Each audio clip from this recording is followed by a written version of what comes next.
You dig it, you sucker.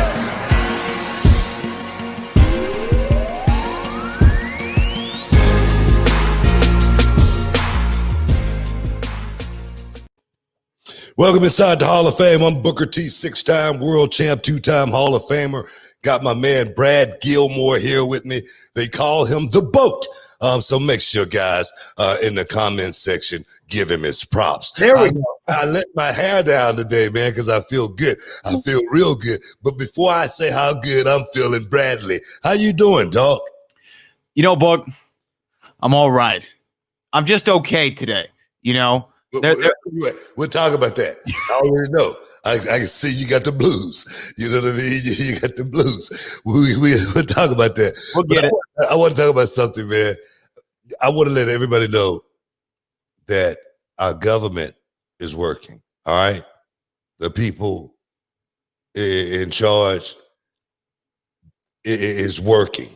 The trickle-down effect is working. I got a call today, about an hour ago, from the CDC, and the CDC told me that yes, I have tested positive for the coronavirus back at the end of June. Okay. So yeah, I mean, for those who don't remember, I mean, we talked about it. I don't know, 2 months ago, that you felt bad. You got, but they lost your results. Yeah, I never got my result back. But they called me, rest assured, today to tell me that, back at the end of June when I got tested, I had tested positive. And I've had 3 tests since then, and they all came back negative. But it just goes to show you how backed up we really are with this system that we're working with. As far as people finding out if they got this or if they don't got, I'm living proof. I'm living proof. Thank God I'm still here. And I got a healthy immune system, and you know, God, you know, spared me on this one, but I could have been one of the nearly 200,000 that didn't know that I had this, and I was gone on my way to the next life. But man, it's more, it's bigger than that. I know what I went through. For, you know, it wasn't a long time. It was a couple of weeks that I went through it, and I had the headaches. I had the night sweats. I lost my taste and smell for 2 weeks, and I thank God I was smart enough to quarantine from the family. I stayed away from everyone. I put myself off in the West Wing. You know what I'm saying? And I stayed there for a couple of weeks. And until I start feeling better, until everything starts subsiding, even my taste, I waited to that start to come back a little bit before I start mingling with the family and whatnot. And thank God I did, man, because, you know, I could be like The Rock, you know, as far as the whole family coming down with something like this. And like I said, I got my, you know, mother-in-law here with us, and that's something that's so serious, guys. I just want y'all to be careful, man. Be careful with this. Thank God I'm working for a company that's testing me on a regular basis, and I know if it's who is that? I know if it's something that I have to deal with. But guys, take this stuff serious, man. Take it serious. So, I mean, have you had any? So here's the thing. I remember when you called. Okay. You keep going. You need to take a second. Okay. We got to take a break. We got to take a quick break. Okay. We'll be back in a second.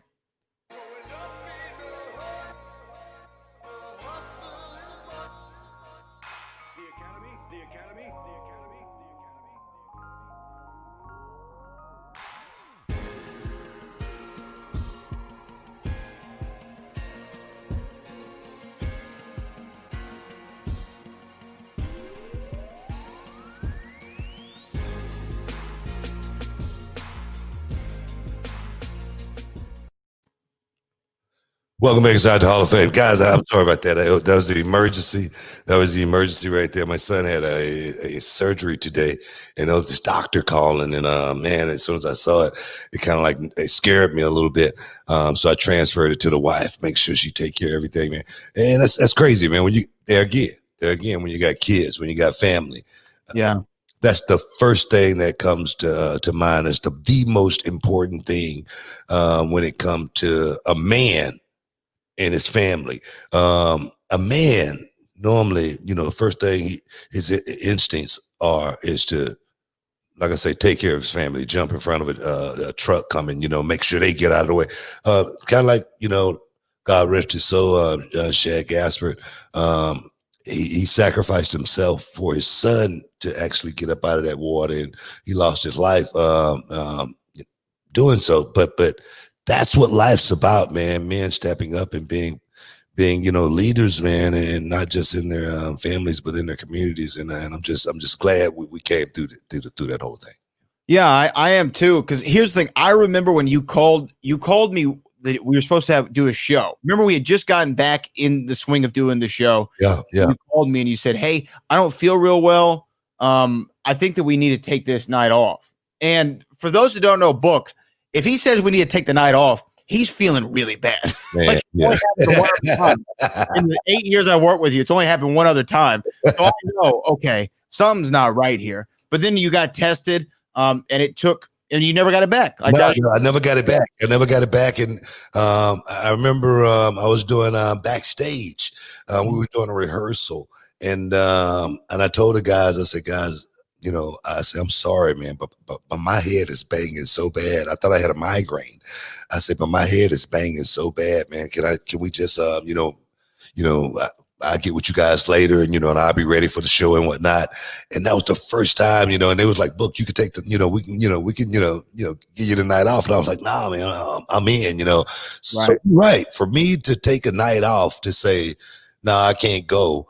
It's a rarity, because in the wrestling business, you can't call in sick. I've never once called in from home and said, hey, guys, I'm not going to be able to get on the flight today. That's never happened throughout my whole wrestling career till this day. That's never happened. I would get there, and they may see how bad I'm feeling. Then they would say, Book, you need to go home, bro. And then I'll say, all right, you know what I mean? But I'm going to make that travel, man. I'm going to make that date. And when you and I didn't do the show because I was feeling bad. I was feeling bad, man. I was feeling really bad. And that's why I say, people that's testing themselves and saying, man, I want to see what it's like. I want to go on the coronavirus ride. You know what I mean? It can't be that bad. Trust me, it can be. And the thing is, it could be worse than what I was going through. Like I say, the night sweats, waking up, and my shirt, as you see it right now, is gray, and I will wake up and it will be black pretty much because of the sweat. You know what I mean? And God, man, I have to change my shirt. I have to get my towel and wipe myself down, and like I say, man, then again, I wasn't as afraid as perhaps I should have been because I never got the test back. Right. Yeah. That's what I hear from some people that I know who've gotten it is, at first you're like, okay, I feel all right. And then when you get the test and it says you're positive, this fear and panic sets in of, oh, wow, I mean, am I going to be one of the people who this affects greatly? Yeah. So I think that you kind of had that ignorance is bliss factor. Oh, man, I thought, I just got the flu.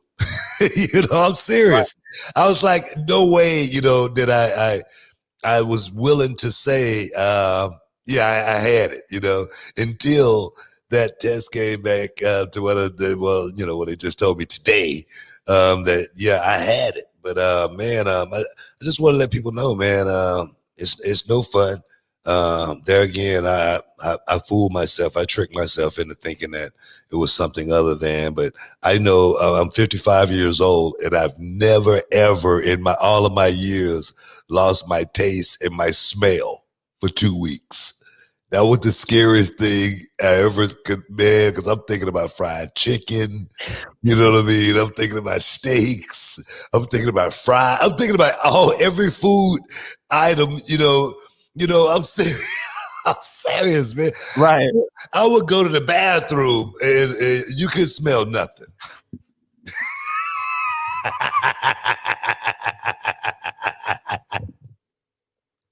That's what really scared me. We got to go get checked out quick. But no, man, I'm serious, man. Well, you know what? I think I'm glad that you're healthy. I'm glad that the family's healthy, especially, your stepmom, Miss Marsha. I'm glad that she's fine because she's a special woman, and I'm glad that you didn't get. I don't know what's wrong with you, but this is probably the best time, since we have to take an actual break for the radio, to tell people about our sponsor, Boomer Naturals, who it won't stop coronavirus wearing a mask, but it will help slow the spread. So check out Boomer Naturals here on the Hall of Fame. Hey, we're all wearing masks these days, but not all masks are made equally, especially when it comes to comfort and protection. I recommend the Boomer Naturals. It's 3-layer, comfortable, and highly breathable mask. It comes in sizes for adults, teens, and children. And speaking of kids, if yours are heading back to school, why would you want to make sure they protect? You're absolutely right, Booker. The Boomer Natural masks are protected with nano silver technology that's woven right into the fabric. Nano silver can block those tiny drops and particles from getting into your nose and mouth. That gives you an added layer of protection. Boomer also offers the popular nano silver neck gaiters. That's a mask that'll cover up your whole face. And another great thing is Boomer donates one face cover for every order to nonprofits and charities. Now, you ready for this? Here's the big news. What's the big news? Boomer Natural masks are now available in CVS stores. And of course, guys, you can order now at boomernaturals.com. Use that promo code Booker and save 20%. That code Booker at boomernaturals.com. Hey, guys, get free shipping and handling when you spend at least $50 online at boomernaturals.com.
Welcome back inside the Hall of Fame.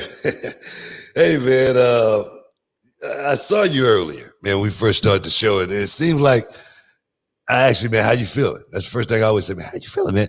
And you had that look in your eye, that 1,000-yard stare, a man just lost his woman, and you see him in the bar, just, keep him coming, you know what I mean?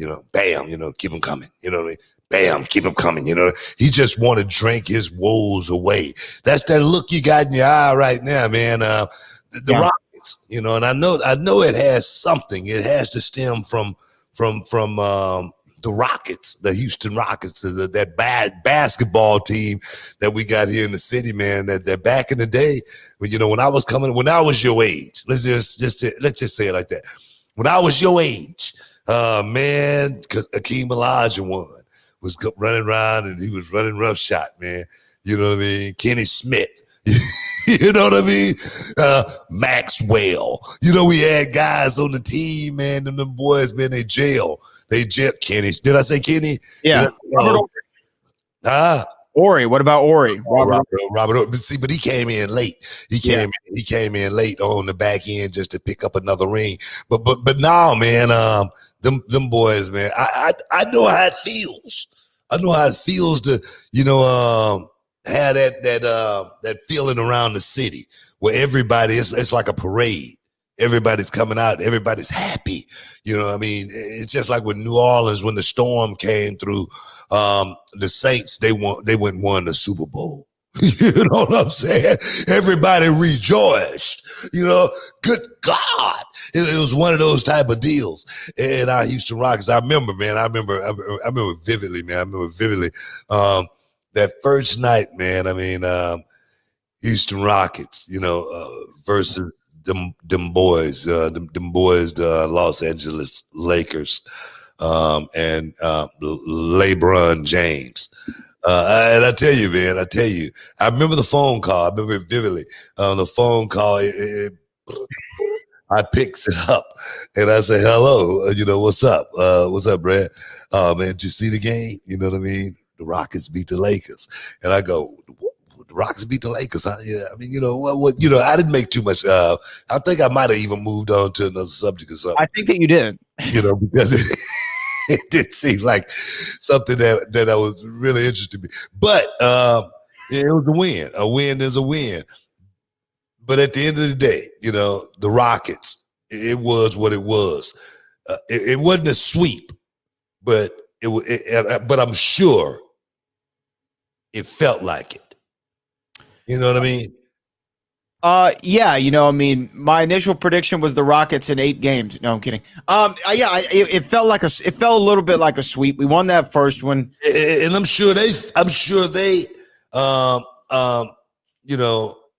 felt the same way. I'm sure they felt the same way as far as it felt like a sweep. But I don't know if you remember, I told you, I say that first game, man, the Lakers, these guys, you gotta realize, man, you're dealing with a bunch of gamblers. The Lakers, man, they always been, it's showtime, baby. They always want to get the people what they want. Gotta get the people what they want. And the people, wanted to see the Rockets get one, as well as, and this could pad our check, one extra game for the season, so let's just go on out here and, feel these guys out. It's almost like a fight. Sometimes when the better fighter knows he can beat the guy, he'll go out there and, like Muhammad Ali, and not even throw a right hand the whole first round, just jab and fight, just jab and move, use his leg, jab, paw, that type of stuff. And then, the judges say, Muhammad Ali just lost that first round. He did nothing, but he was scouting, and it seemed like that's what the Lakers did in that game, was scout that first game just to see exactly what these guys were going to do. And there again, man, it kind of, it goes back to a lot of stuff that I've been saying, but we'll talk about that. What do you think the future of this Rockets team is? Let's talk about that. We got Russell Westbrook, we got James Harden, and we got a bunch of other guys. Okay, so talk to me as far as, what do you think this Houston Rockets team is to become, or is it to be dismantled? Is it to be dismantled? I think that's an interesting question, because Mike D'Antoni the following day left the franchise, right? He is no longer the head coach for the Houston Rockets. He didn't even have any interest, it looked like, in renegotiating at all. He just said, hey, best of luck with y'all. I'm on to the next. So the thing is, Daryl Morey kind of constructed this team to fit D'Antoni's offensive vision, right? And now without D'Antoni there, it does leave me a bit concerned. And to me, the only answer is, okay, let's reshuffle the deck. Maybe explore a trade destination for Russ. Just explore it. See, you know what I mean? Because Russ, I will say, between him and Chris Paul working with James within the Houston Rockets, I like Chris Paul with James a little bit better than I like Russ with James. Now, Russ had the quad injury. It took him a little while at the beginning of the season to get going. He finally did find his footing, and then the pandemic hit, they shut down. Never seemed to really reach his pinnacle as a Houston Rocket this season. So maybe it's worth going another round with him. I don't know. $41 million, $42 million, that's a lot of money for something you're not sure about. The only sure thing about the Houston Rockets is James Harden. And I feel like you have to continue to build around him, because he has led the organization to 8 playoffs in a row, 8 years in a row, the longest running playoff streak in the NBA right now. So I think that you find a coach like Sam Cassell, who's an assistant coach with the Clippers right now, rumored. I like the Sam Cassell pick. I think Kenny Smith would be a great coach for the Houston Rockets. Somebody who's an X's and O's guy. We can work on the defensive side of the ball. Someone who wants to go into his bench, go into his rotation. Don't limit it to 7 men in the playoffs. I think that these are all things that we could build upon. What the future is, I don't know. I kind of would like to see us abandon the small ball idea and let's get a big again. I don't think trading Capella now looks like the greatest idea in the world when you see how Anthony Davis is dominating you in the paint. So I don't know. Those are some of my initial thoughts following our loss. Yeah, man. I ain't no hater or nothing like that, man. I ain't gonna come out here and say, man, they should have did that. They should have did that. Yeah, but you know what my thoughts are, man. I'm all about the big man in the middle. I'm all about having a center. I'm all about not watching your team come down every play and jack up a 3-pointer. I just don't think that's a winning situation. I think in the regular season you can get to the playoffs playing like that, but I think when just like I said. Last week it's about X's and O's, man. If you ain't, if defense don't win Super Bowls, defense wins Super Bowls as well as some good offense. But you got to have a good defensive line to be able to, combat the opposition, and that's something that I don't see us having. James Harden, I watched James Harden play some good defense when he wants to do it.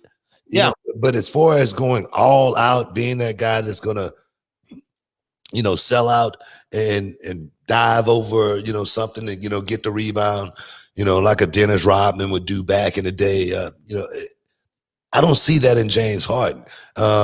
Just like I was talking to you about, James Harden, knowing that the team is losing, and knowing that they're going to lose because it's only so much amount of time on the clock, and for him to still sprint the court when it's no need to sprint the court to get his 3-pointer before the clock, for the buzzer go out. That tells me something about a person, man. And if you guys don't see that kind of little bitty stuff like that, man, that's when you're missing the big picture. You can start drinking the Kool-Aid, bro. You know what I mean? You can. Well, look, we know he's a statistical anomaly, right? I saw this tweet, I just pulled it up. In the 2020 playoffs, this James Harden was top 5 in points, assists, steals, field goals made, 3-pointers made, points per game, assists per game, and several other statistical categories. So if somebody can give you that on the hardwood, you build around him. He is an anomaly, and it goes back to that. I can't. I try to train young people. All right, you young people out there that's listening to me right now. You got a minute to train them. I got about a minute before to let them know, and that's all it's going to take. Because they're going to take this advice and they're going to run with it. They're going to say, "Man, I got to start looking at things like that, a little bit more often." You got a guy like James Harden, all right. And I equate it to this. You could be great, extraordinary at what you do. And if people don't like you, you're not going to make it. But if you're good and people like you, you'll make it all the way, baby, all the way to the finish line. Because you got a lot of other people working with you. They want you to get there because they know when you get there, they gonna get there. See, James Harden there again, man, he's not going to take anybody to the Hall of Fame with him but Bunkhouse Borelli. All right? Now you're old time. Go ahead. Ask me. Who Bunkhouse Borelli? Say what? Who's Bunkhouse Borelli, Buck? That's my point. Hey, guys, stick around. We'll be back in a minute.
Welcome back inside the Hall of Fame. I don't know why you just get so much joy out of my dismay. You know what I mean? Like, I thought we were cool. No, man, look, I take no pleasure in this, man. Yes, you do. I don't. I take no pleasure in just pointing out the facts. As far as, look, the thing is this, man. Do you not think that if James Harden, if I really believed in what he was doing, I wouldn't be behind him? Well, let me just ask you this. This is my final thing that I want to ask you about James. In your opinion, because right now it's Daryl Morey's birthday. Happy birthday, Daryl Morey, the general manager of the Houston Rockets. So if you were advising Daryl Morey right now, and he said, Book, what would you do? We've tried now a few years in a row with this system, with James. We haven't made it to the title. Should I trade him away? Or should I try to continue to build around him? Because we have made it to the Western Conference Finals twice, right? We were one game away from beating the greatest team ever assembled and going into the NBA Finals. We do have the longest active playoff streak in the NBA right now. So should I continue with this guy who's a statistical anomaly and 2 years ago was the most valuable player of the league? Or should I trade him away and be irrelevant for a few years while we rebuild? What would your advice be? It's hard to say. It's hard to say trade him away. All right. Because James Harden is, he's an anomaly, man. I mean, the guy can play ball. I mean, I give him that. And, right. and I'm never going to be the one to say, man, this guy can't play no ball. That would be stupid. All right. The guy is unbelievable. He's an unbelievable ball player. Having the right system is very important. But like I say there again, man, having the right players around you to be successful is, just like you said, getting rid of Clint Capella. Capella was a young guy that was growing with the team that could have literally grown into being a superstar here in this city, and then adding a couple of more pieces to that puzzle because, call me old school, call me old fashioned, but if you got a guy down in the middle that can play ball, I think it'll still work. Do I think Shaquille Olajuwon can play in this era? Come on. Do I think Tim Duncan can play in this era at that position? Okay. I mean, those are the simple questions that I ask, and to get back to that kind of basketball and still having a guy like James Harden who can shoot that three, and be a lethal weapon at it. But for everybody on the team to be a 3-point specialist, and that's all they do is run and play basketball like they're in a park or something. That's what it makes me feel like. You know what I mean? Yeah. The pick and roll, they don't even do that no more. No. Yeah, maybe a high screen. Well, what's funny is I felt like I invented the Rocket style of basketball whenever I played 2K, because that was my strategy before the Rockets would do it. Shoot the three, shoot the three, shoot the three. That's my point, man, and that's what gets me about the team. Everybody on the Rockets, squad, all those guys run down and. All they do is just shoot. They just shoot the ball. Of course, they get some rotation every now and then to actually get the three off, of course. But the core of the game is always, man, get it to the man down low. Hopefully he get fouled. Let's get him to the line. You know what I mean? Hopefully, he ain't a Shaquille Olajuwon who can't shoot free. O'Neal.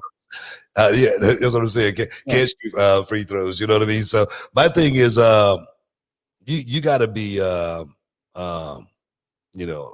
it to win it. As far as the game going, I just think, our focus has been, getting to the, getting in the dance, but not getting to the dance. I get, yeah, no, and I understand that for sure, but I get the approach, because think about it. From a mathematical standpoint, obviously 3 is worth more than 2. And if I want to score 30 points, well, I can do that with 10 3-pointers. I'd have to do that with 15 field goals, regular field goals, 2-point shots. So when you think about the ability to get to those, again, get higher points, I understand why you do the 3. I bought in when they traded Capella, I said, let's see what happens, because I still think Daryl Morey is the smartest GM in the game. He sees things that other people don't. He's like the Billy Bean of this game. But I was skeptical that you couldn't do it without a big man. And here's the thing. Even if your big guy can't shoot threes, because Anthony Davis is sensational. He can pull up from three and shoot it, right? Yeah. But even if your guy can't shoot threes, at least have that big guy in there to be in the middle of the lane and clog the lane, right? And get the boards. That's historically why height has been a desirable trait for basketball. So you can stand in the lane. Well, let's just think about this, though. Let's think about this, Brad. Let's think about this for a second. All right. And it seemed like it's a question that most should be able to answer themselves. Okay, when do you think they enacted the 3-point rule? I don't know the exact year, but I believe it was in the 80s. So what I'm saying is they ain't just started shooting 3-pointers. Right. The 3-point line didn't just get there. The play of it's like the wrestling style. You know, it's like wrestling.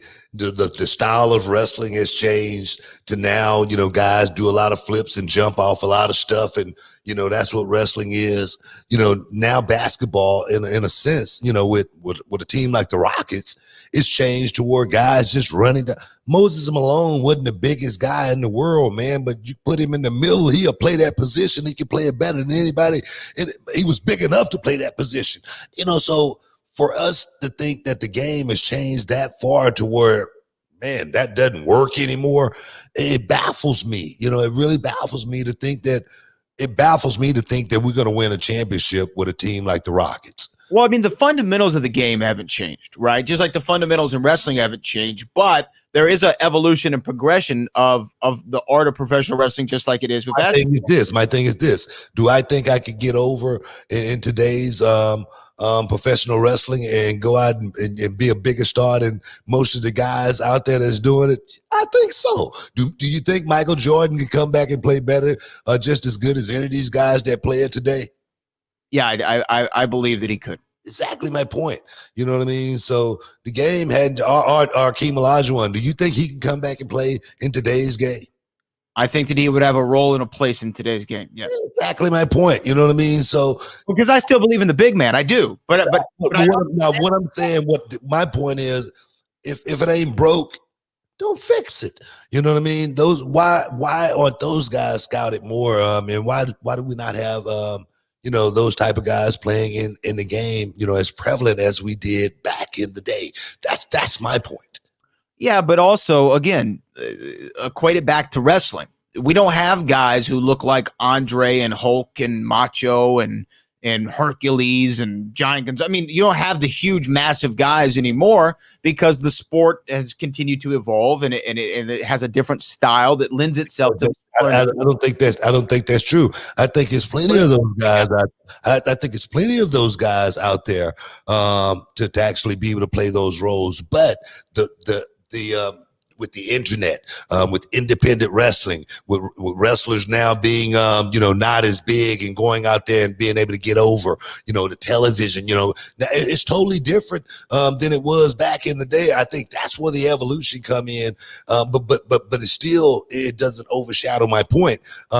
Do I think any of those guys, I wouldn't say all, but a lot of those guys from back in the day, could their style come into the 20th century and go out and get over just as good as the guys that's going out there and doing? You know, and I say that because I was just looking at on the internet, on Twitter, where my brother and I was wrestling the Steiner brothers, and I delivered one of the most perfect drop kicks that you're ever going to see in your life. Nice. And I say, man, that was beautiful. And you and I, we were just talking about that drop kick coming almost from 2 stories down, you know, and how hard it played on the chest after I would do it, you know. So I think as a tag team, my brother and I, if we walked in to Vince McMahon's office today, you know, AEW, we just run roughshod. You know, Japan, we take over. You know, so I'm serious. That's the way the Harlem Heat will be looked at right now today, and I really feel that way. And that's no joke. And I just feel like, you know, if it ain't broke, you know, why fix it? You know, why fix it? You know, it's still. Well, we'll see. We'll see. We'll see who he hires a coach.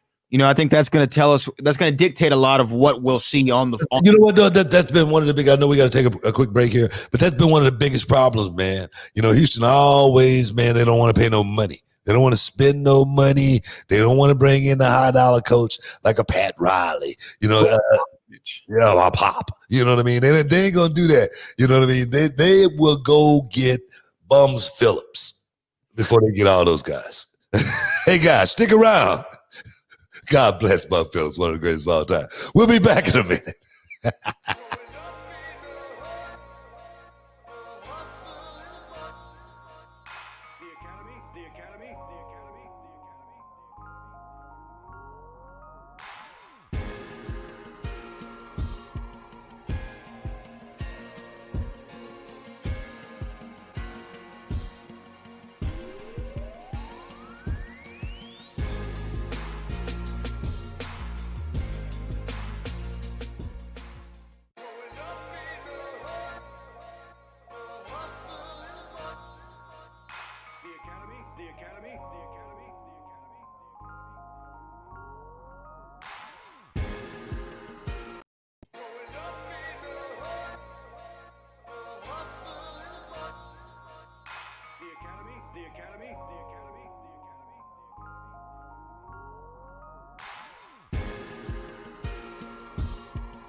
Welcome back inside the Hall of Fame. Hey man, you were talking a little crazy though about the Rockets and you mentioned Bum Phillips, and it's just so funny. I know Bum Phillips do football. I was just saying. I know, but it was funny because literally just 15 minutes before, I was going through some old books and I found this, the best of Bum Phillips. Motivational quotes that he would tell the players in the locker room. And this is what he always told to players who were complacent, like maybe some are in the Houston Rockets just sitting on the line, shooting the three, not working for the shot. People tend to get satisfied with themselves. They think they're good, and they were last year, but this is this year. That is Bum Phillips, by the way. So the best of Bum Phillips, legend, and his son. His son got a Super Bowl too. So shout out to Wade Phillips. But you were saying something. I'm sorry. No, man. One of the best of all times. Bum Phillips was the guy who said, "This year we knocked on the door."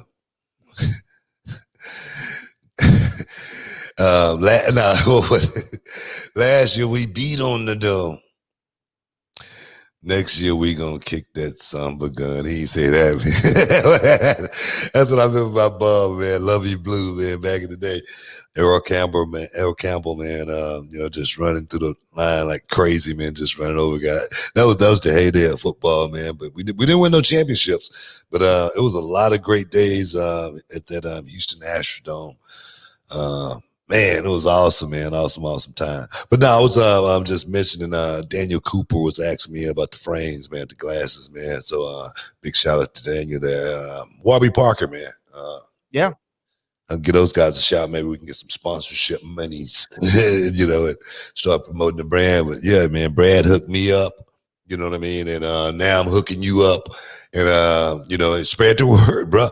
And maybe it'll get back to, them people. Send them a letter and say, Booker T said you guys got some good stuff and you should give them a call. But yeah, man. Yeah. Hey, big news, man. Big news. We got to talk about it before it get too late. I don't want this fresh off the press. And that's your boy, your countryman. Your countryman, Conor McGregor. Conor McGregor is back in some trouble again. Let's call it that. Right. He's back in trouble again. Sexual assault charges, exposure, charges. Brad, go ahead. He's your countryman, man. Go ahead and lay it out. I don't want to. But don't put that. I don't want to step on nobody's toes or anything. Go ahead. He was on vacation, I believe, in France with his fiance, and there was a he was taken into custody by police while there. And here's actually a photo of the police talking to him. This is according to TMZ Sports right there. But he was detained. And as you see, he was the subject of a hearing over the allegation when there was a woman who alleged an attempted sexual assault. So details are still kind of out there as far as they're sparse. We don't know exactly what is being claimed at this moment, but it's just another bad look. Whether it proves true or not, for Conor, it seems to be almost like the John Jones, right? It just seems there's always a negative story coming up about this guy in particular. And honestly, I felt like he had earned some goodwill back with the people following his bar incident. If you remember, either it was late last year or early this year. It's hard to remember when he punched that older man in the face in the bar. And he did the interview with Helwani. He tried to make up for it. Then he came back and he fought Cowboy Cerrone. It seemed that he was winning back the goodwill of some of the people in the MMA community and just the regular population of sports fandom. And then when stuff like this comes up, it's just you shake your head at it. But I just wonder. It seems to be that all the people who reach his pinnacle, and whether it's in any sport, not just MMA, but even boxing, the close cousin of mixed martial arts, it seems that when you think about the Tysons or you think about whomever, these stories tend to follow them. And I just wonder, is it the fact that they are so larger than life and so huge and so big that these stories and these things tend to be more frequent as far as allegations go? Or is it that they get so big and they get so larger than life that they attract these things by thinking that there are no longer rules that apply to them? Money is the root of all evil, man. Like I say, you can literally become so big to where when you look in the mirror, you wink at yourself. That type of stuff. It's like, who's that guy? Wow, he's cool. It's that type of stuff. You start talking about yourself in the third person, that type of stuff. Seriously. I was just looking at some stuff on Reels just a couple of days ago on Justin Bieber and how his rise and how this little kid, man, such a sweet little kid, man, just turned out to be a monster. You know what I mean? Just turned out to be that money turned him into something that one can only imagine. And the thing is, you don't know how it would affect you until you're in that position. Okay. You just don't know. You're really not sure how far you would go until you get in that position as well. And I say that because, just like Conor McGregor, I've had a little bit of success, not as much as Conor McGregor, I wouldn't say, but a lot of people know who I am. And then when I start rising, coming up through the ranks and whatnot, man, I remember back in the day, being just say, I ain't gonna say no names or anything, but being down on Daytona Beach, say for instance, in one of the lavish hotels, where a kid comes from South Park, Texas, right here in Houston, MLK Boulevard, the hood, and now I'm in a palatial hotel on the beach in Daytona with money in my pocket, and I'm hanging around a bunch of stars. Now we in the suite, and then the white powder come out. You got a choice you got to make right there. That's a fork in the road. And the choice you make is going to be very, very important, because it could be a mistake that you really don't want to make. But peer pressure sometimes, man, will make you do some stupid stuff. Man, I remember a girl one time asking me, do I party? I said, yeah. She said, let's go get some stuff. I ain't talking about that kind of partying. You got to know what situation you in. You were talking about breakdancing at the Rhinestone Wrangler. That's what you right. You know what I'm saying? But I ain't talking about what you're talking about. You got to know the terminology. You can find yourself in a situation and don't even realize how you got there and just go along with the program. And then that's when that snowball starts rolling downhill. And we know what happens when a snowball rolls downhill. It gets bigger and bigger and bigger. It gets out of control. You can't stop it. Becomes an avalanche. That's what Conor McGregor is right now. I don't want none of you suckers out there using that analogy. Nowhere. He's putting you on notice. It's copywritten. but I feel what you're saying. I do. So that's my question though. Is now okay?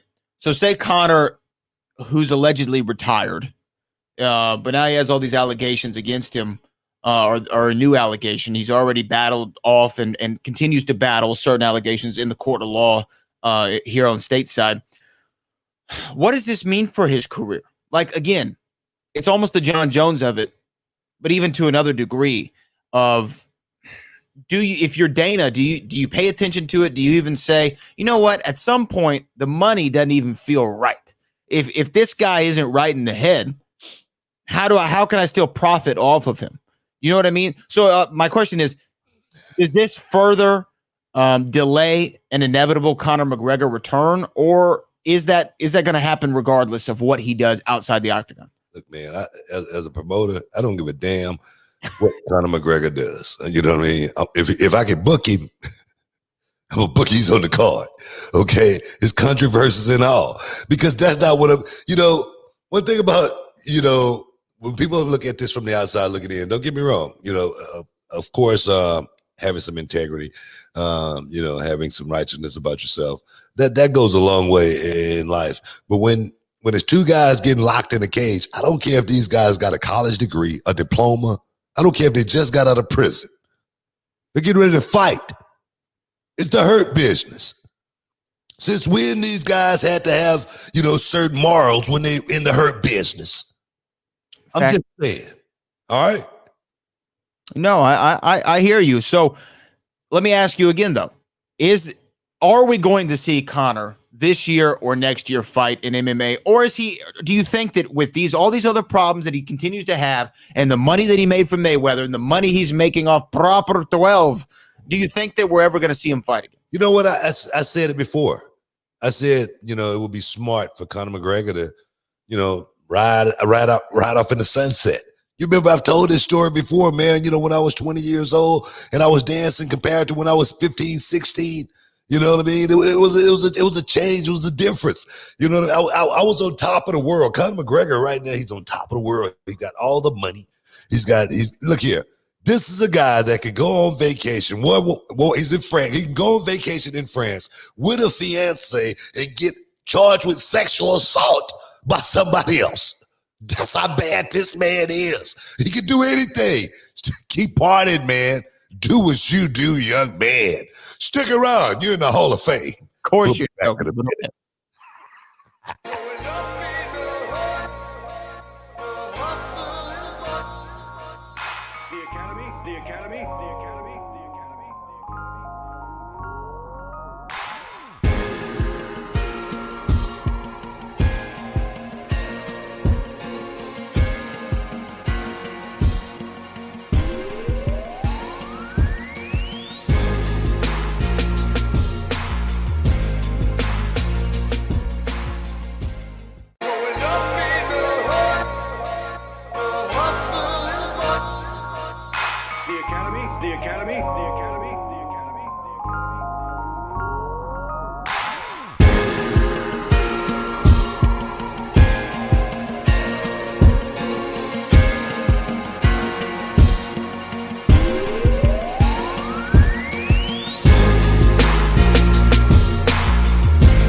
Welcome back inside the Hall of Fame, man. Something happened. Well, go ahead. Real quick for everybody listening right now, 97.5, 92.5. Programming note, next Monday, we will not be on the air because of Monday Night Football, but we will have the same time slot on that Tuesday. So next week, Tuesday and Wednesday, just saw the email. Tuesday and Wednesday next week, you'll have the Hall of Fame. Just want to throw that out there for everybody listening. Yeah, man. We're gonna be right inside the Hall of Fame. Y'all ain't gonna miss out. Y'all gonna ride with it just like y'all riding with us right now. Appreciate everybody for the comments, whatnot in the chat line as well. Yeah, if y'all have a question that you want to ask the man himself, the 5-time champion, the 2-time Hall of Famer, 35. You know what? They probably want to ask me about the shine and the gloss because I'm bringing it. It looks good. The shine and the gloss does look good. It's looking good. Look at the lines. Look at the lines, especially on this side right here. I'm about to cover. I'm trying to bring it up here. I'm gonna get that line all the way up here from the nose all the way over where it look like you can call me the Black Mask. You know what I'm saying? I never thought in a million years I could grow a beard, man. But I tell you, man, I must say, it's looking good. What's odd is, we have that ad that just played with the King of Solar Screens, and you almost don't even look like the same human being. You know what I mean? Yeah. I had no beard and nothing on there, right? Right. It's just odd. But if you want to ask the Shine the Gloss a question, make sure, or the Black Mask, I guess is your new nickname. Question. Super chat us in, and we'll definitely read it here on air for you. But hey, I wanted to ask, right when we got off the air last week, because we have a lot of UFC to get to, but I want to get to a couple wrestling stories. Right when we got off the air last week, AEW had a show. They surpassed 1 million viewers for the third time, I think, in their show's history. And Rusev, now known as Miro, made his debut in AEW. We had talked several months ago about what I thought his value was, to a company. I thought that he could be a main event guy. I know there was rumors that he might be going to Impact. He shows up in AEW now as Miro, the best man, Miro. What do you think about Rusev's AEW debut, and do you see him being a major player in that company? Yeah, man. Of course, it was a big surprise to everybody. And will he make an impact? Of course, man. I really think he'll make an impact because he was making an impact in WWE. I mean, as far as Rusev Day, the fans were getting behind him. At one point. The Bulgarian Brute, when he first came on with Lana Crush, yeah, man, they had a lot of momentum going on right there. So definitely I think he could be an asset to the company, and then just arriving the way he did during the COVID times right now, people not expecting to see big money players get shifted around or anything, and boom, he shows up. So yeah, it's definitely going to be good for him. It's going to be good for the company. It might be a little bit not too much happy nights at home. A little trouble in paradise. With Lana working over here and he's working on that could be kind of tricky a little bit. I think. Kind of like Renee was going through that with John as well. So yeah, man. But is it going to serve him well? I think so. One thing I think he missed the boat on, though. This is just me. Talking, going to end at AEW and then, the first night, boom, jab at WWE. That's all right, but I just think, man, if you want to really, really add fuel to the fire, you know what I mean? You want the star to really, really shine bright. You start causing havoc before you leave, before you leave the company. I always say, man, if they fire me, at work, I'm breaking something on the way out. You know what I'm saying? Just on GP. I'm talking about it, I'm making noise. You know what I mean? Somebody gonna want to sign me immediately, you know what I mean? So then I come in and then I'm really talking major noise and just going all the way over the top. So a moment was missed, man. So for you young guys out there, there's a moment. You only get it once. And then that moment, poof, it's gone forever. It's like a miracle, just disappears. I think you make a great point. However, for me as a fan, because I'm an AEW fan, I'm a WWE fan, I'm a wrestling fan, right? I kind of don't like the come over from the other company and talk trash about the company. Yeah, that's pretty low blow there. I get it. I do get it. Like, I understand. And I think that there's a certain part of the AEW audience who likes that, right? Yeah. Oh, man. And so I think that guys who come in, they know if I say this, I'm going to get a reaction from this new fan base. And I 100% get that. You got to play to your crowd. But just for me, I'm like, everyone does this, you know, Yeah. everyone does it. Can we just not do it? Because everybody does it.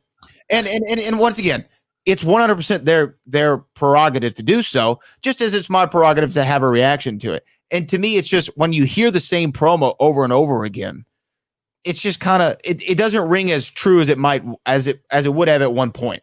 Because I remember when all the guys are coming from WWE, not all of them, but some of the guys are coming from WWE to Impact back in the day. And the first thing they would do is they'd cut some promo about WWE. And I'm just like, what are you doing now? That's what I want to know. I know what you did then. I know what situation you just came out of, but what are you doing now? Make me interested in your character here, not complain about your character there. You know what I mean? Yeah, I mean, take me for an example, man. I mean, I left the company. I went to TNA, and it wasn't about WWE at that time. It just wasn't. And for me, I just did not think it did anything for me to talk about the other company. I always felt like, when I'm talking about the other company, I'm just doing focus on them, focus that I don't need to. And I remember back in the day, first wrestling company I worked for, man, first time I ever, my introduction to the wrestling business, the WWA, the Western Wrestling Alliance, in Houston, Texas, based right there on Dairy Ashford, Southwest Houston. And I tell you, man, and I remember Ivan Putski one night, man, and I tell you, man, we had first wrestling school I ever went to, but Ivan Putski, man, he had a awesome high-tech wrestling school for that time. We had video cameras up, we had televisions, we had, one ring, but one and mats, two different sides, whatnot. And a lot of money was coming in, sponsors. We had television literally 8 weeks after I went to wrestling school. 8 weeks after I joined, I was on television. That's how good this thing was rolling. Houston Wrestling Live Saturday night. GI Bro in action. It was one of those deals right there. And I was like, what the heck's going on, man? All these investors. And I remember Ivan said, man, I'm going to put Vince McMahon out of business. I'm putting him out of business. And a year later, we was out of business. So I'm like, don't talk like that, man, because you never know what's going to, don't even think like that because you never know what's going to happen in the end. Life is long, because no way I ever thought in a million years after I left WWE I was ever going to go back there. I just didn't. I thought that part of my life was over. And then I find myself back, man. I'm like, man, I'm glad I'm back at home. It was one of those type of deals. It was a good vacation, going out there, seeing the world. You know what I mean? But, and I just say that, and I'm not saying that for any of these guys to say that. I'm just saying that that's the route I took. And, and there again, never in a million years thinking I would be back in that company. But when I left there, I looked at it just like when I worked at,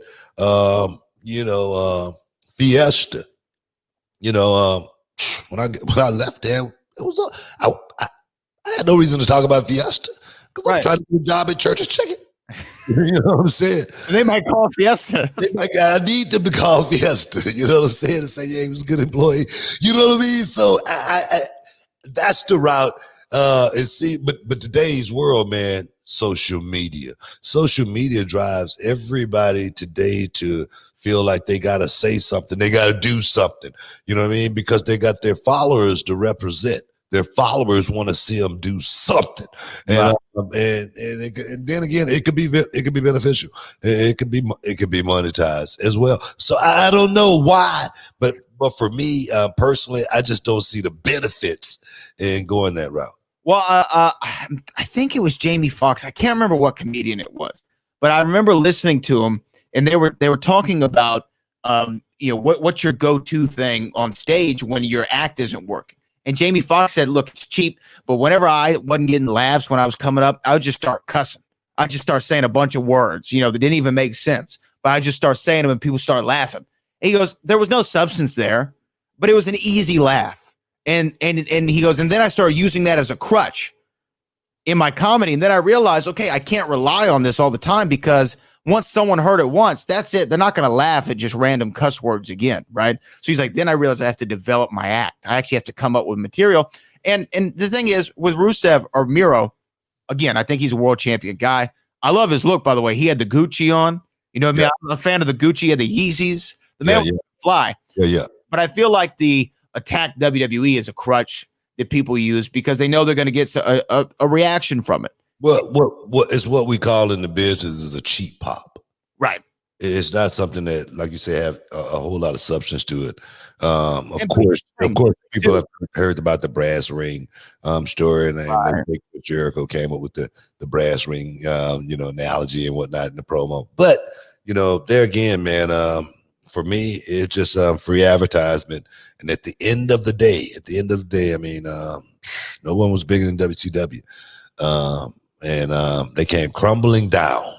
And at the end of the day, I'm sure Eric Bischoff, when he had to go and work for Vince McMahon, he was like, man, what the hell is going on here? Guys, stick around. You're in the Hall of Fame. We'll be back in a minute.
Welcome back inside the Hall of Fame. Stipe Miocic say, man, he wants some of Brock Lesnar. He did.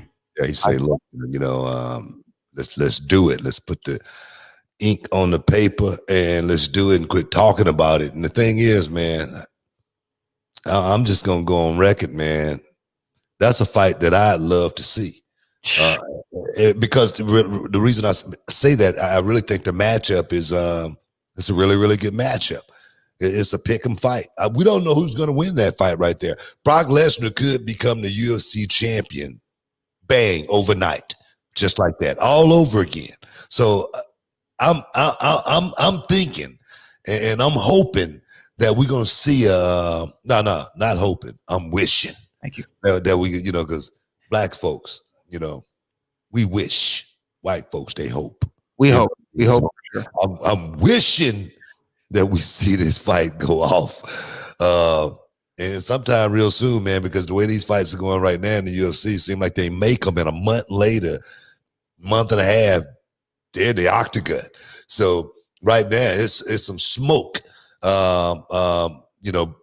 It's some smoke brewing. And normally where there's smoke, there's a little bit of fire. And if Dana White can make something like this happen, I'm sure he's going to make it happen. And Brock Lesnar, I'm sure he'd be willing to do that fight even much more so than stepping in there with a John Jones or, perhaps anybody else. Well, here's the thing. To me, there are three fights on the table for Stipe Miocic right now. There's the John Jones fight, there's the Francis Ngannou fight, and then there's a Brock Lesnar fight. And I think that they're all money. I think that maybe the Francis one is a little less because we've seen it before. He beat him already. And here's the thing. If I'm Stipe, I don't want that fight. I don't want that fight for several reasons. One, because Francis is seemingly more dangerous than he was the first time that they fought, and he had learned something from it. And there might be a good chance I get touched on the chin one time, and I don't want that. Two, and I can say, hey, I already beat him. But the other reason is, if I do lose to him, not only do I lose my title, these two huge multi-million-dollar money fights, I miss out on them. And that's the opportunity to face either John Jones or Brock Lesnar. Now, if Brock and Stipe fight, here's the thing. We got to start giving some respect to my guy Stipe. All right? He's the greatest heavyweight of all time. And what's so funny is that we all throw that term out, or a lot of people in the MMA circles throw out he's the greatest of all time, and then they say that he will lose to everybody. Oh, he's going to lose to DC. He'd lose to Francis. He'd lose to Brock. He'd lose to John. But I'm like, well, he's the greatest, though, and he's beating all these guys. So I think Stipe beats Brock Lesnar just because Brock's older. He hadn't been in the octagon now for, another 4 years. Stipe's still fresh. And here's the thing. The Stipe we saw against DC, that might have been the best Stipe that we've seen. I mean, body-wise, he looked healthy. He looked light. But he still had the power behind his punches. He touched Daniel Cormier up pretty good, man. He touched him up real good. I would love to see the fight, though. Look, man, the thing is, I don't care who wins as a promoter, and that's the way I always, try to look at things like this. I look at it from promoter standpoint. To see Brock Lesnar, first and foremost, back inside the octagon. I don't care if it's for one night. You know what I mean? He could do a one nighter. If he win the title, he could retire if he wanted to. But just to have him back in the octagon for one night, especially during this pandemic era, man, it would be great for the company. It would be great for Brock Lesnar. It would be great for Stipe. Both of these guys get, Stipe more so than Brock Lesnar is going to get the biggest check of his career. Absolutely. Right. It's going to be big. It's going to be the biggest, check he's ever going to see. So for Stipe to pick that check up, I love to actually see that. Who's going to win that fight, man? It's definitely a toss up, but I think the odds makers would lean in Stipe's favor just because, Brock Lesnar is where he is, been away from it for as long as he has, as well as there's no way you can, prepare, for cardio at that level if you hadn't been doing it. And I think that's where Brock has his most problems is, I don't know, third round, getting past, one. Hopefully, if he can't get it out, get the fight over in 1 or 2 rounds, it's going to be a long night. Just from a cardio standpoint, Stipe's boxing ability, Stipe's ability after 1 or 2 rounds, ability to, defend a takedown, it's going to be so much easier. And from that point on, it could get really, really, it could get ugly. It really could. So, but I don't think at the end of the day, I don't think it's about who wins or lose. I think it's about getting in the octagon, making that fight, getting the fans excited to see 2 heavyweights go out and do battle. I think that's what the allure is more than it's the marquee. Seeing Brock Lesnar and Stipe, face to face, chin to chin, toe to toe. That's what it's about, man. I mean, the people, with no fans in that arena, man, it would be the biggest fight of the year from a buy rate perspective, sure. As well as it might have some fireworks along with it as well. I agree with everything that you said. With Brock, although in his Mark Hunt fight, he went the distance. He's gone the distance a few times in one, right? I mean, he went the distance with Heath Herring back in the day. But it's a lot of, shenanigans go along with, his cardio in those fights. So, that's another story. Right. And actually, I wanted to even bring that up. Just, we know what happened. The Mark Hunt fight, it got overturned due to USADA violation. Yeah. But I wonder about Brock is if he really gives a damn about that, right? Because I think there's 2 things that motivate Brock Lesnar. I think one of them is monetary gains, right, which he has made a lot of, and the other one is competition. And I think a big reason that he came back and fought Mark Hunt at UFC 200 was because of the way that he went out initially in his UFC career. I'm sure the competitor in him, that didn't sit right. And this guy he's such a freak athlete. He's one of the few people who could take that time off, come back and have an impressive performance. Now, sure, officially, it was overturned. But in Brock's mind, he's like, I went in there, I beat a top 10 heavyweight, I touched him up real good, went 3 rounds, got him down, did everything, did whatever I wanted with him inside that octagon. I'm good. I don't need to come back. And would I want to risk going out on a loss? I don't think legacy means a lot to Brock, but I think the competitive nature of him, I don't think that he would want to go out in a position to where he could lose. So for that reason, I don't think that we'll see Brock ever again in the UFC. But it doesn't prevent me from continuing to fantasy book this guy in everything. Because how we talk about James Harden being a statistical anomaly? He can just go out there and he can put up these crazy, insane numbers. I think Brock is probably an athletic anomaly. This is a guy who was the last person cut from training camp with the Minnesota Vikings after a motorcycle accident without ever playing a down of football. I mean, the guy is an insane human being, right? So if anyone could do it, he could do it. I just don't think that we ever see it. I beg to differ, man. Brock Lesnar is, I don't think he care about his legacy or anything more than cashing a paycheck. I don't think a loss to Brock Lesnar is gonna. I don't think he's gonna stay up at night thinking about that. I just don't. Just because he's lost in the WWE many times, and losing is a part of life, especially in the fighting game.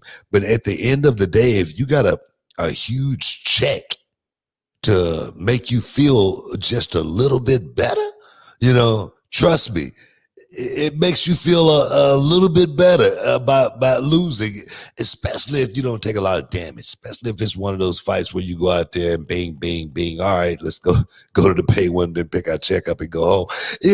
Those nights, man, I'm going to tell you right now, I've been in a lot of fights. I've been in a lot of fights throughout my life. And if I was getting a check for those fights that I had throughout my life for free, man, I'd have been real happy. I'm serious, man. That's the only thing I can equate it to, because, fighting was just, part of life. And Brock Lesnar's, been, fighting, high school, college, all the way to the pro ranks of professional wrestling, all the way to the pro ranks of mixed martial arts. He's been fighting his whole life. So that's not, people, look at Brock as being a professional wrestler and just may think of that. And then, this guy just jumped into the UFC. No, this guy's been fighting his whole life. So just say, for instance, cauliflower ear, that's no problem for him. Getting slammed on his head, you know what I mean? Or put on his back.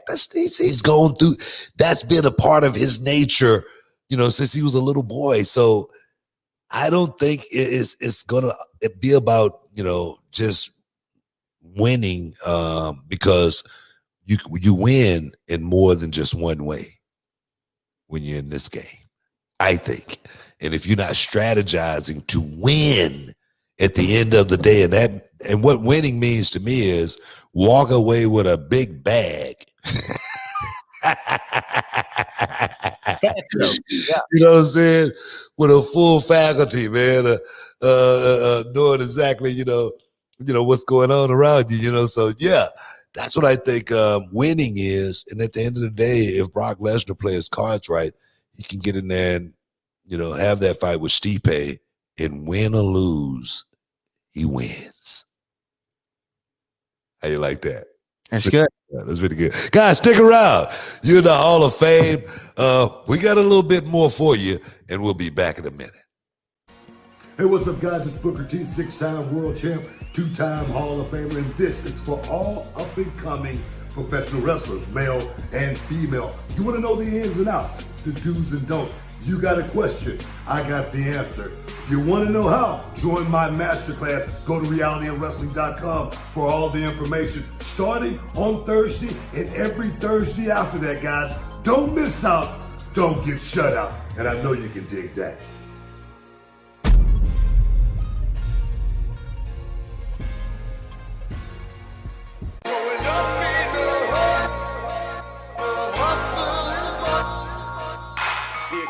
The Academy.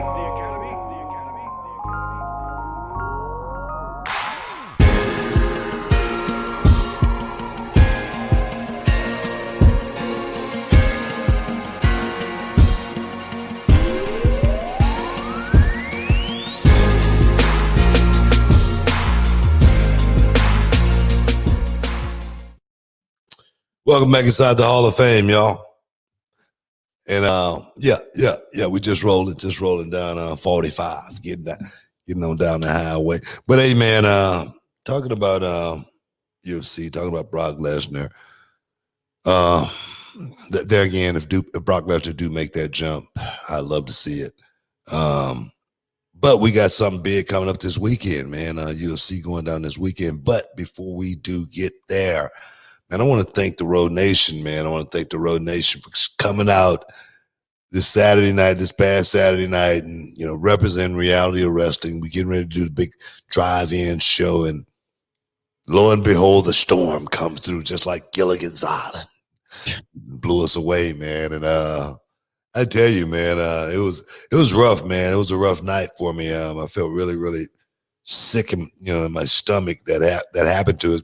Because the thing is, all day is sunshine, perfect day, and we set everything up, and boom, man, a rain cloud came in there, and a thunderstorm, came over, and rain just came out the sky, man. God just did what he did, but it only rained for like about 30 or 40 minutes, and it was over, and it went away. But by the time I left the arena, because we still, thank my guys, man. Thank all of my guys, man. My crew, my reality of wrestling crew. Man, I'm talking about those guys like a pit crew, man. I'm talking about working at the Indy 500, Indianapolis. I don't care, man. These guys were working, man, to get the equipment back inside as well as get it set up, because in this business, the show must go on. That's just the way it is. You got to get it done by any means necessary, by a hook or by a crook. That's one of the old ones from back in the day. And we set that stuff up, man. We set the ring up inside, and we had a few fans inside. Everybody social distance, whatnot, and we got the show done. And we got some content, got some stuff in the can for you guys out there. So there again, man, I want to thank Brad, the Road Nation, Kevin Bernhardt, all of my crew, man, all my wrestlers, man, all of my young guys and young girls, man. They went out there and did a bang up job, even still. And next month, even sooner, we're gonna regroup, and we will be back out there with the reality wrestling drive-in and having some fun. Yeah, it was one of those things. It was so disappointing because we were just going over the show. I think we had almost finished going through the whole lineup, right? Talking over things, our production meeting, and then all of a sudden you heard a. We're like, what the hell was that? And then someone said, well, I think it's sprinkling out there. So I go to look, and I leave Booker's office. I go out there, and it wasn't sprinkling. Like, it was full on raining. I saw puddles in the parking lot, and I came back in to tell Book, hey, it's raining. As soon as I opened the door, Booker, your head was just on your desk. Like, you just put it flat on your desk. And you're like, no. It was because I think one of the wrestlers had come in for the meeting. Yeah. I think it was Promise came in, and she was right. Wet. Yeah. And I just looked at her, and I just put my head down, like, oh no, man, no, God. But man, we stuck around to the end. I stuck around to the end of the night. Watched my guys go out there and perform. Made sure we gave the right information as far as what we're doing right, what we're doing wrong, as well as all the hard work those guys put in. Appreciate it. And then there again, we will be right back in action, getting ready to do it all over again, because it's not going to stop us from, doing what we do in Texas City each and every month, and that's bring the best to our fans. Reality of wrestling, the best, little small wrestling company on the Gulf Coast, but we work real hard for our artists, and we appreciate them. Hey, speaking of working hard, I see a comment here I want to ask you about from SoulCon86. SoulCon86 said, Harlem Heat versus Doom. What if? Did you ever fantasize about that match? Because I know that you worked with Butch Reed in a six-man, right? Yeah. And I'm sure that you had wrestled Ron Simmons at some point, right? Yeah, I worked with Ron at some point. Ron and I, we never did a lot of one-on-one stuff, but we did some tag stuff back in WCW. Man, I'm gonna tell you, man, I'm from the neighborhood. There again, guys, I'm from the neighborhood, and one thing about being from the neighborhood, it taught me how to, just be able to watch my surroundings and be able to, decipher things before they happen. And that started from when, like I say, from when I was a little bitty kid, man. And when, my brother and I, we watched wrestling. We saw Ron Simmons and Butch Reed. We saw Doom. And we was like, wow, we never thought about fighting or getting to it with Ron Simmons and Butch Reed, because, you could tell by the way a man walk how tough he is. You could tell, just by the way he talk, if he can handle himself. And those are the guys you want to steer, away from. You don't want to get into it with those type of guys unless you have to. And that's the way it was with me. If I had to get into it with Butch Reed and Ron Simmons, it might have been great stuff. But, on the other hand, I wasn't looking for no fight or anything like that. And that's just the way I walk through life, man, because you could, find the smallest guy, and you could tell if he can handle himself or not, or if he got something in his pocket. You know what I'm saying? And that's the way you look at, Butch Reed and Ron Simmons. Those guys were two grown-ass men, and you didn't want to step on no toes because you could get rubbed the wrong way. And that's just the way I saw it. But there again, if I would have had to, get into it, they did. Just say, for instance, Butch Reed and Ron Simmons. And then you say, what about the Road Warriors? Man, I couldn't wait to get with the Road Warriors. I'm about to beat the brakes off these boys. They can't stand a chance. They can't hold a candle to all of me. That's the way I'm thinking. You know what I mean? Because I can tell by the way a man walk, if he can handle himself, if he can throw punches or not, if he can really, throw hands. And I just thought, different about the two. Yeah. Tell me though, I don't know if you've told it on air because I know we've talked about it, but when you and your brother had the opportunity, I think it was in Global, to do the 6-man tag with Butch Reed, he had a funny line. Oh man, he was a great dude, man. Butch Reed. I don't know if people know, but Butch Reed was he was a cowboy, man, real cowboy. I'm talking about bronc busting, that kind of stuff, real rodeo type stuff, and tough dude, man. Don't nobody come as tough as Butch Reed. And my brother and I, we had never met Butch. We had been around him for a minute in the Coliseum for a second, but we didn't know him or anything like that. But my brother and I in the Global Wrestling Federation, the Ebony Experience, one of the greatest tag teams of all time in the history of Global Wrestling Federation, got a chance to do a 6-man tag, and our partner was Hacksaw Butch Reed, man. And I tell you, man, we could have been more proud and more happy to have someone like Butch Reed in there with us because, we know he's going to school us. We know he's going to, show us the ropes and whatnot. Butch say, guys, I'm starting this match out tonight. We're like, oh man, Butch is going to start the match and show the young bucks how it go. And I'm like, man, this is cool. Butch, man, boom. The match started. Butch going there. He might have did one, maybe 2 spots, tagged out. And as soon as he tagged out, he goes, I'm done. Where's my check? And they probably paid Butch, the Global Wrestling Federation back then, probably $500. They probably paid Butch $500 to come in, maybe. And that's back in the early 90s. And I'm sure he was happy to get that check. That was probably cash back then, no check.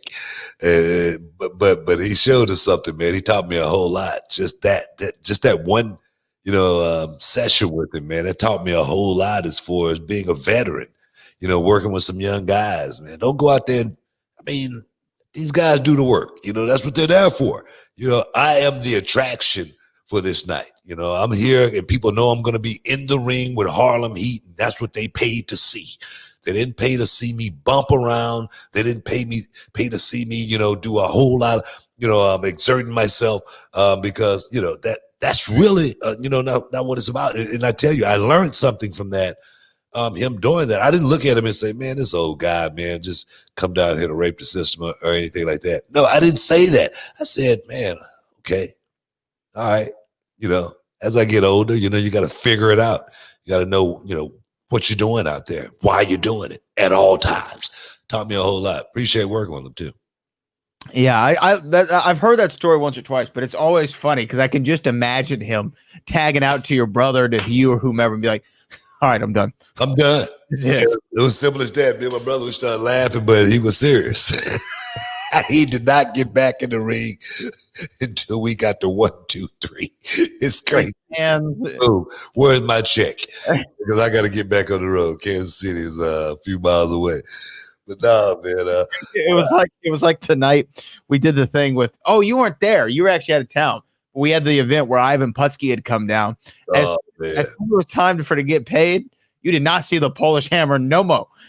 He was like, give me the money. All right, I got to get back to what I was doing before this. I did my job for the night. Give me the check. We're good. Bro, you know what, bro? I'm not hating on it. Ain't mad at him either, bro. I mean, because the last thing I want to do is, I know we got to take a quick break, but the last thing I like to do is, I get booked on one of these shows, somewhere in New Jersey, and I show up, and I asked the guy, what you want me to do tonight, man? What you want? He goes, man, something I want, maybe a promo, and maybe something in the main event with my top guy. I go, bro, the show is not about me. It's about him. You need to put me right before intermission. Stick around. In the Hall of Fame.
Welcome inside the Hall of Fame. I'm Booker T, along with Brad Gilmore. I just wanted to say that like that, just one time, just see how it sounds. But sounds good. You'll see coming up this weekend, ESPN Plus, man. Like I say, there again, man. You ain't got the plus, man. You're missing out. You better get it. Just too much action going on right now not to have the ESPN Plus app, man. And I tell you, man, this weekend, Colby Covington versus Tyron Woodley, it's going to be a fight that's got a lot of implications, man, for both of these guys. This could be lose or leave town, win or go home type of fight. And I say that, not kidding, because Colby Covington he's put himself in a position almost like a cat, where he's backed himself into a wall, and the opposition is coming at him, and he's got to scratch his way out. And he's got to fight. He's got to do whatever he's got to do to win this fight. And then there again, Tyron Woodley, he's put himself in that same position because he's got a couple of strikes against him, and one is the clock is ticking. He ain't the youngest guy in the locker room no more. All right. Number two, he's not the most exciting guy to watch. So if you don't show me, it's almost like this. You don't show me something in this fight, pack your grip. You're going on a trip. Third, Tyron Woodley, he hadn't been willing to get into a dogfight ever in his career. I can't remember one. Dogfight. We talked about this, not too long ago. As far as Woodley go, Woodley is waiting to let. Come on, man. Those big punches, highlight reels that we've seen. Those fights are well past the Tyron Woodley that's fighting inside the octagon right now, and that's what Woodley is pretty much banking on, hoping. No, he's a brother. He's wishing that something like that is going to happen for him in his last few fights. And I just definitely don't think something like that is going to happen for him in this fight with Covington, because Covington has showed us what kind of dog he is and how he's willing to trade punches. I don't care if it's with Robbie Lawler, one of the biggest punchers in the UFC's history. Usman, even though taking the L to Usman, man, like I say, if that fight would have went to the final bell, it could have went either way. It really could have. And Tyron Woodley, the fight that I saw with Covington and Usman, I've never seen that type of fight with Woodley and any opponent. And at 38, it's going to be hard for him to draw trying to find something like that. The odds are stacked. I don't know what the odds are in this Let me fight, look it up. but I would bet that the odds are stacked against Tyron Woodley. I think it's going to be close, but if Covington's not the favorite, I would be pretty surprised. Let's see. Odds. I'm pulling it up now. Now, you said it's a loser leaves town match.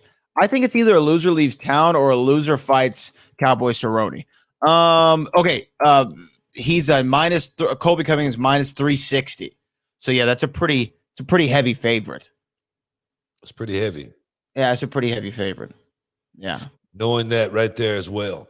Tyron Woodley knows that his career is on the line right here. I don't think the winner fights Cowboy Cerrone. I think the loser leave town, man. I think it's over for either one of these guys, more so Tyron Woodley. Covington's still young enough to where they can still throw him in there, according to how this fight ends. Now, if Tyron Woodley go out there and get a spectacular knockout, old school, bringing back some history, that could be another story for Covington, especially as much crap as he talked. This guy's talked so much crap, he got to win. When you talk that much crap, man, when you just laying it on thick, as thick as this guy does, you got to go out there and win, man. You got to go out there and win. You got to win big in grand fashion. That's why I put the pressure on him. And I tell you, I can't wait till this weekend. I'm off. You know what I mean? I was supposed to be going to Chicago. It got canceled. You know what I mean? They called me back, said some more, it got canceled. So my thing is this, man. I'm going to be at home this weekend thinking about going play a round of golf. As well again, but I will be here this weekend, and I will be definitely living it up, watching me some Covington versus Woodley. Yeah, seriously. Yeah, I agree with see, the thing is with Covington the first time with the Kamaru fight, he talked a whole lot, man. He talked a whole lot, but I think you and both and I can agree, even in his defeat, he was very impressive in his fight. So you almost can look past it a little bit, right? Not the comments, but you can look past talking all that noise and still losing. Well, you say you can't look past his toughness. Yeah, but you can't look. That's a better way to say it. You can't look past his toughness. That's a really good way to say it. And but he's talked to the nth degree about Tyron Woodley, right? He's talked about Tyron Woodley for the last 3 years. Every week he's saying something about Tyron Woodley. So if he goes out there, the favorite fighter, the younger fighter, the tougher fighter, and perhaps even the more skilled fighter, talking all that trash, and if you take the L to Woodley, that's where I disagree. I think Woodley takes an L, they might throw him another bone down the road. Colby takes an L, in my opinion, he's dead in the water. I don't have any use for you anymore. No matter how skilled you are, your drawing power as this heel that you've made yourself, you've lost. You've lost. Come on, man. Come on. That's just my opinion. You can't believe that. I do. And the reason I say that is because of one man, Damian Maia. Oh, okay. Okay. Yeah. That's the only reason I say that. And people say, what Damian Maia got to do with this? Damian Maia has been in the business for 100 years. Okay. Yes. Only title shot he's ever gotten was against Tyron Woodley. And it was the most boring fight of the season. The reason he got that title shot is because Dana White, I wouldn't say he despised him, but, Tyron Woodley is not his favorite person, in the locker room. And right. if I can go ahead and get this guy beat up, get him out of here, that's what I'm going to do. But if he keep hanging on, man, if he keep figuring out a way, there's nothing I could do. I got to keep him in. I got to keep him in the locker room. You know what I mean? I don't want no controversies or anything. There's too much going on in the world right now. So we got to keep this guy on the roster. But no, man, I think Woodley is, like I say, loser leave town. Covington being a guy that's, there again, he's still young. So it's still a little bit of worth in him going out there fighting someone, win or lose. Covington is the guy that even in a loss, there again, we know how tough he is. He can rebuild himself. It's going to be, if Colby Covington loses, how he loses, more important than anything. Any loss for Colby is going to be a bad loss against Tyron Woodley. A knockout is going to be, devastating. It could be literally traumatic from a point to where it's kind of hard to, talk crap after that. It's hard to talk any lip to anybody. That's when, if he gets knocked out by Tyron Woodley, this is the only way that I see a path to redemption for Colby Covington. November's over, right? The election's passed. Let's just say that there's a change in the White House, and he comes out rocking the blue. And he's Team Biden. Babyface turn for Colby. You know what I mean? We'll turn him face. And he's got some juice again. You know what I mean? We'll repackage him. Well, I'm going to tell you right now, if he loses this fight, it's going to be after November before we can repackage him. So that's a gift. So he's off if he loses this fight after the first of the year. He's away to go. So it's crazy, man. It's crazy. Real quick, we have about 45 seconds. Here's the card. We'll have more time to go talk about it on Wednesday. But by the way, this is a phenomenal card. When you look at the top 4 fights, you have Johnny Walker fighting this Kazmet Chimaev. I can't say his name right, but he's on the roll right now. He's knocking everybody out, and I tell you, he's definitely on a high. Then again, though, we really don't know how good he is, and that they keep throwing him in there time in and time out, month in and month out. This guy fight every week if you let him. So we're gonna see. It normally doesn't work out too well for those kind of guys. Look at your boy Johnny Walker, where he's at on the card now. Hey guys, that's the way it is. You know what I mean? That's just real talk.